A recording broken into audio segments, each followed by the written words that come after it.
ప్రకృతిని, అలాగే స్టాక్ మార్కెట్ని శాసించే ఒక అద్భుతమైన సైకాలజీ సీక్రెట్ గురించి ఇప్పుడు విశ్లేషిద్దాం.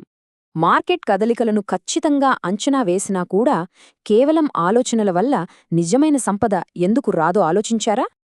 ఇదంతా నియత్ అలాగే కర్మ అనే రెండు అంశాల మీదే ఆధారపడి ఉంటుంది. నియత్ అంటే ఉద్దేశం, కర్మ అంటే ఆచరణ. సాధారణ చట్టాలనే తీసుకోండి. కేవలం నేరానికి ప్లాన్ చేసినంత మాత్రాన శిక్ష పడదు కదా, ఆచరణలో పెడితేనే పడుతుంది. సరిగ్గా అలాగే ప్రకృతి కూడా మన ఆలోచనలను అస్సలు పట్టించుకోదు. కేవలం మన ఆచరణకు మాత్రమే స్పందిస్తుంది. మనం చేసే పనుల ద్వారానే రిజల్ట్స్ వస్తాయని ప్రాచీన సూక్తులు కూడా ఎంతో స్పష్టంగా చెప్తున్నాయి. ఇప్పుడు స్టాక్ మార్కెట్ విషయానికి వద్దాం. ఈ క్రౌడ్ సైకలాజీ ఎంత పెద్ద ఉచ్చును సృష్టిస్తుందో చూద్దాం. మార్కెట్ ఎటు వెళుతుందో ఊహించడానికి మీడియా మరియు పబ్లిక్ సెంటిమెంట్ను విశ్లేషించటం చాలా సాధారణం. కానీ ఇక్కడే ఒక ట్విస్ట్ ఉంది. జనం ఏం మాట్లాడుతున్నారు, నిజంగా ఏం చేస్తున్నారు అనే దాని మధ్య చాలా తేడా ఉంటుంది. ఇది గమనించండి. ట్రేడింగ్ వాల్యూమ్ తక్కువగా ఉండి మార్కెట్ దిశ గురించి అనవసర చర్చలు భారీగా జరగటమే ఇక్కడి అతిపెద్ద ట్రాక్.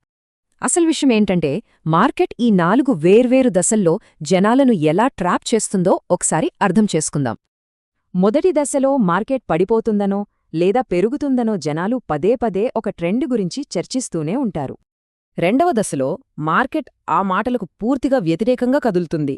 ఎందుకంటే చర్చ అనేది కేవలం ఉద్దేశ్యం మాత్రమే. ఇక మూడవ దశలో జనం సహనం కోల్పోయి ఫైనల్గా తమ మాటలను నిజమైన ట్రేడ్లుగా ఎగ్జిక్యూట్ చేస్తారు. నాలుగవది అత్యంత కీలకమైనది.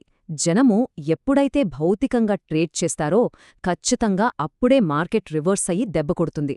2020 నాటి మార్కెట్ క్రాష్ను గుర్తుచేసుకోండి. ఖచ్చితమైన యాక్షన్ వల్లే మార్కెట్ మలుపులు తిరిగింది, ఊహాగానాల వల్ల కాదు. సక్సెస్ అవ్వాలంటే ఈ అనవసరమైన మార్కెట్ కబుర్లను పక్కనపెట్టి ఎక్కడ క్యాపిటల్ పెడుతున్నారు లాంటి ఖచ్చితమైన యాక్షన్స్ను మాత్రమే విశ్లేషించాలి. గుర్తుంచుకోండి, మార్కెట్ పెరుగుతుందనే ఊహను ట్రేడ్గా పరిగణించలేము. అభిప్రాయాలు మార్కెట్లను కదల్చలేవు. కేవలం వాస్తవ పెట్టుబడి మాత్రమే నిర్దేశిస్తుంది. ఈ విశ్లేషణను స్పష్టంగా ముగించేద్దాం. ఫైనాన్షియల్ మార్కెట్లు ఖాళీ మాటల మీద, ఉద్దేశ్యాల మీద అస్సలు నడవవు. అది కేవలం ఆచరణలో ఎగ్జిక్యూట్ అయిన ట్రేడ్ల మీదే నడుస్తాయి. మార్కెట్లో ఆచరణ, ఎగ్జిక్యూషన్ మాత్రమే అంతిమ సత్యం. చివరిగా ఆలోచించాల్సిన విషయం, ఇకపై మార్కెట్లను విశ్లేషించేటప్పుడు దృష్టి కేవలం ఉద్దేశ్యాలపైన పెడదామా లేక ఖచ్చితమైన ఆచరణపైన?